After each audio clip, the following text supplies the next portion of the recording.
হচ্ছে গিয়ে আমাদের চিনি গুঁড়ার মধ্যে অ্যানাদার একটা কালার, ঠিক আছে? চিনি গুঁড়ার মধ্যে আরেকটা কালার থাকবে আমাদের।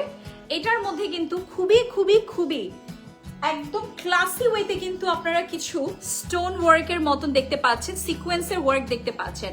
একদম জিরো সাইজের সিকোয়েন্স থাকছে, খুব সুন্দর বাটন ওয়ার্কস থাকছে। এখানে কিন্তু আমার ডলার ওয়ার্ক করা আছে। পুরো ড্রেসটাতে জুড়ে কিন্তু আমার self embroidery top to bottom পর্যন্ত থাকছে। ড্রেসের কালারটা খুবই খুবই খুবই ক্লাসি, খুবই এলিগেন্ট পশ একটা কালার।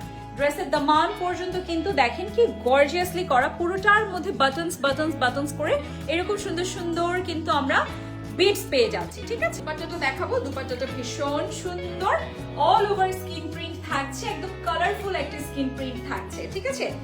এটার মধ্যে হচ্ছে আমরা কনসেপ্টটা দেখেন কি সুন্দর একটা ক্লাসি কালার, কি সুন্দর একটা ক্লাসি কালার থাকছে। একটা মেরুন রেড এর মধ্যে আমরা ট্রাউজার পাচ্ছি, মানে কি ভীষণ সুন্দর না কালার কন্ট্রাস্টটা। এটা হচ্ছে গিয়ে আমার স্কিন প্রিন্টটা থাকছে, দেখেন কি সুন্দর।